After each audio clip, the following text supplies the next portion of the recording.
Nah, Pak Cahyo, Mas Kiki, kita semua masih penasaran ketika Presiden Jokowi mengatakan di Agustus 2024 upacara bendera dilaksanakan di IKN. Sampai segini sudah ada persiapan Pak untuk mengarah ke arah sana gitu kan?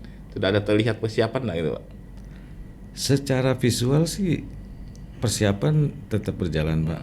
Artinya kami juga sudah harus mempersiapkan lapangan upacaranya sudah kami tanami rumput, lalu area-area jalan kami juga sudah on progress. Lalu fasad juga kami kolom-kolom pilarnya itu juga kami sudah on progress, tinggal finishing penutup ya, karena di pilarnya itu akan ada material semacam apa ya, granit atau marmer saya lupa ya. Jadi semuanya persiapannya sih sudah berjalan sesuai desain, sesuai keinginan owner, dan itu memang harus dipersiapkan gitu ya. Dan sebenarnya juga lapangan upacara itu bukan hanya sebagai lapangan upacara, di situ ada buat untuk pendaratan helipad. Terus kami juga harus menyiapkan penangkal petirnya. Iya. Ada pada penangkal petir ya Pak. Harus ada. Karena nggak lucu banget itu lagi upacara. Betul. Jadi semuanya sudah dipersiapkan di situ sampai sematang-matangnya gitu ya, sudah on progress lah. Dan kami, karena kami yang di sana, kami tidak bisa bilang menyatakan pesimis, kami tetap optimis ya. Walaupun tetap kami tanda kutip ya, ada beberapa yang harus kami perbaiki kan gitu. Dan landscape juga sudah mulai berjalan Pak. Memang kan konsepnya memang akan seperti bangunan, tidak menghilangkan pepohonan yang ada ya. Kami menanam pohon-pohonan yang cukup besar-besar, pohon pule, pohon beringin dan lain-lain gitu. Jadi itu sudah on progress semua Pak. Pohon pule itu yang ada di pinggir jalan kawasan Sepaku tuh Pak ya, yang didatangkan itu dari mana gitu ya benar-benar? Pohon pule dari NTB deh kayaknya. Pule ini sebenarnya seperti pohon Kamboja Pak ya, hampir mirip dengan pohon Kamboja. Dia Betul. ya termasuk pohon yang menarik sih. Seingat saya pernah beberapa kali ke IKN itu ada di pinggir jalan daerah Sepaku atau gimana gitu, ada pohon untuk istana negara gitu ya. Oh ya, ada di sana ada nursery-nya beliau. Kebetulan nursery-nya ada di situ tuh. Pohonnya besar-besar juga. Jadi memang ya sebelum ditanam di site dia nursery-nya ada di sana Pak. Jadi adaptasi dulu ya tetap. Termasuk yang rerumputan Pak ya. Betul. Itu juga mereka adaptasi juga. Tapi rumput kami pakai bibitnya dengan akar Pak. Jadi dia agak tidak kami tidak menyiapkan nursery untuk rumput. Jadi langsung dari Tanam di situ. Dan itu punya Indonesia juga. Itu dari Jawa. Iya. Berbeda dengan ini Pak ya. Saya kalau bicara tentang lapangan, tentang rumput, berbeda dengan rumput Stadion. ya stadion. Biasanya kan kalau mungkin kalau kita lihat JIS dulu ya. Ya, JIS dulu kan rumputnya dia combine antara artifisial dengan yang alami, natural. Apakah ini sama sistemnya? Karena juga kalau kita lihat curah hujan, pasti kan gitu Pak. Ketika upacara, apakah bagaimana sih penanganannya ketika hujan deras? Oke, rumputnya sih tetap dari Boyolali. Rumputnya rumput memang kami nanam dari bibit. Kami ada ini irigasinya kami sudah siapkan itu semua Pak. Jadi pada saat drainage-nya ya di bawahnya. air itu ya meresap ke bawah karena kami susunannya ada pasir juga di situ ya, di atas rumputnya itu. Jadi memang sudah terkonsep di yang tadi saya bilang, kami ada KKBG, mereka menyampaikan hal-hal kayak gitu ya di desain landscape-nya yang perlu diperbaiki gitu. Jadi penyiramannya juga kami sudah berkoordinasi juga, karena bukan takut ya, kalau penyiraman tuh kan dia tetap harus di dalam tanah gitu ya, nanti tidak tersandung. Kondisi bawah tanahnya justru Pak yang kelihatannya atas basah tapi bawahnya kering sekali. Betul. Terbakar di bawah dia. Betul. Jadi memang sudah terkonsep dengan ya, mudah-mudahan sih baik. Dan saat kami sudah tertanam hijau ya, dan kami ada hujan deras juga nggak ganang. Masih. Gitu. Pak, mungkin pertanyaan saya gini Pak, ketika upacara nanti kan banyak tamu-tamu negara yang akan datang juga ke kawasan IKN. Bagaimana dengan kondisi infrastruktur utama, misalnya jalan sumbu kebangsaan, itu apa juga? Saat ini sudah on progress tuh, mungkin karena gini, jalan itu masih dipergunakan sebagai akses logistik. Ya, tuh kan masalahnya gitu. Betul, dan itu belum di finishing total. Jadi tapi pekerasannya tetap berjalan, Pak. Mungkin menurut saya ya, menurut perkiraan saya ya, mungkin di bulan-bulan menjelang itu mungkin akan di finish dengan baik gitu ya. Karena kan kalau yang kita lihat, kalau upacara nggak mungkin 1-2 orang, Iya, pasti betul. banyak. Ya, ribuan. Sementara jalan kan masih dipakai untuk jalur logistik, ya kan? Saat ini, karena kan kita juga tahu lah ya, kenapa sih ingin upacara di sana kan supaya mengangkat ya, bisa tersorot oleh dunia luar. Ini loh ibu kota negara baru dan mungkin mengundang dubes. Ini kan suatu apa ya? Embrio keberhasilan pembangunan. Apalagi nanti mungkin masyarakat lokal ya Kalimantan Timur kan itu hal yang beda. Iya, Dulu kita nontonnya di TV. Menyaksikan langsung ya kan? Iya, saya di rumah termasuk yang penasaran kalau misalkan ada upacara bendera. Gitu kan. Apalagi kan di pemerintahan Pak Jokowi banyak atraksi-atraksi yang beda gitu. Ada additional eventnya biasanya gitu yang menarik.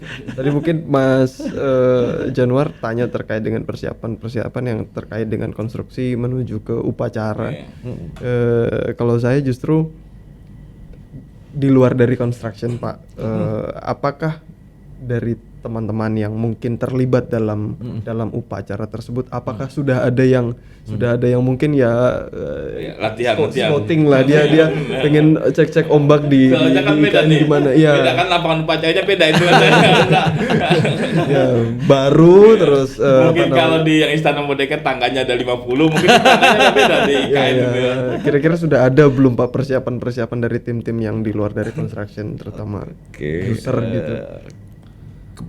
Sudah ada mereka coba mensimulasikan gitu ya, tapi mereka juga sedang mempelajari, artinya mungkin di tahun depan lah mereka coba untuk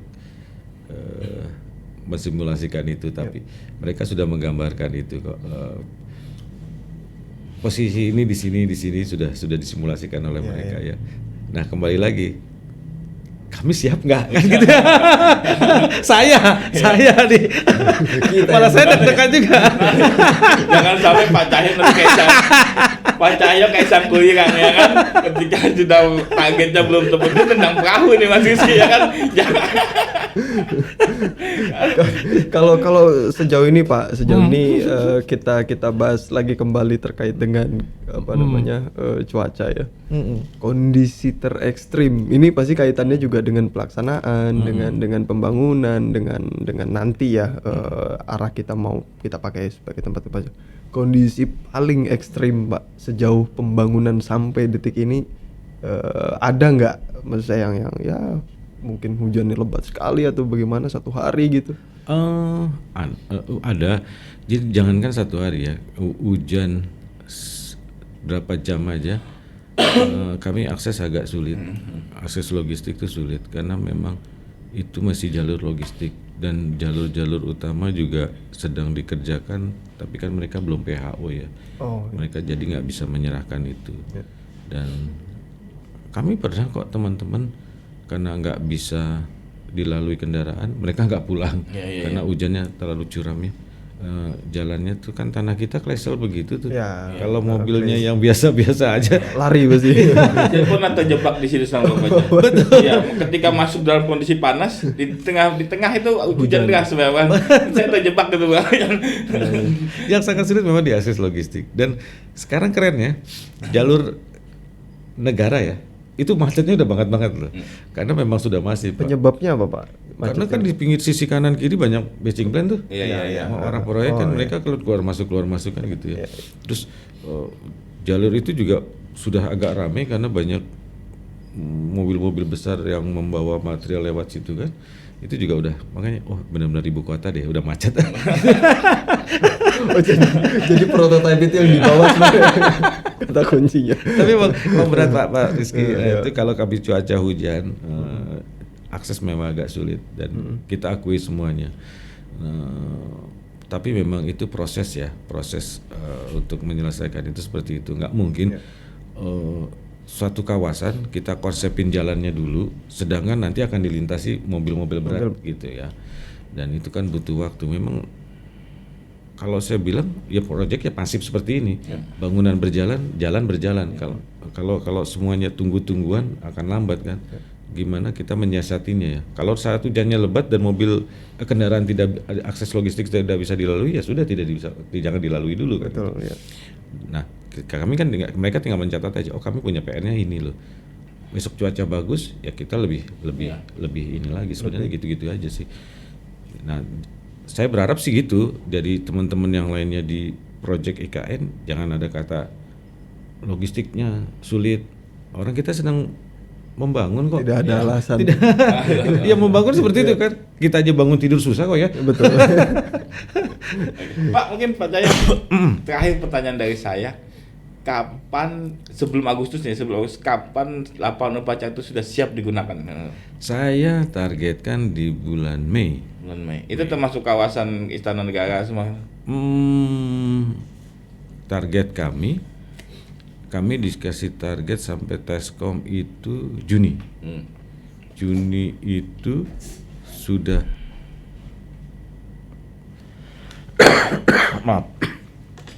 MEP sudah berfungsi, artinya lampu dan lain-lainnya, sama lapangan upacara sudah berfungsi. Tapi masih tetap ada pekerjaan, gitu ya. Nah di Agustusnya kan akan dibuka upacara. Kalau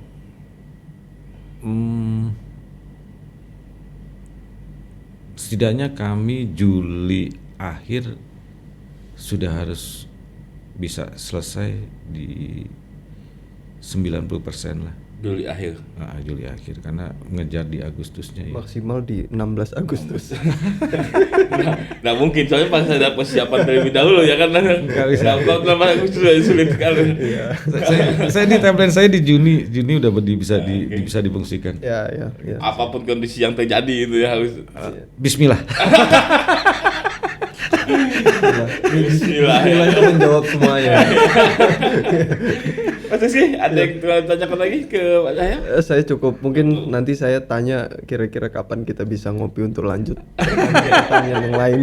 Makanya, siap. Mungkin di kesempatan ini saya membuat closing statement kepada Pak Cahyo, kepada Tribunnews dan masyarakat Indonesia terkait dengan IKN itu aja ya. Baik, ya kami nggak saya nggak ke closing statement deh. Saya cuma minta tolong bantu saya. Kita berdoa sama-sama, mudah-mudahan saya bisa menyelesaikan proyek ini tepat waktu. Itu aja. Dan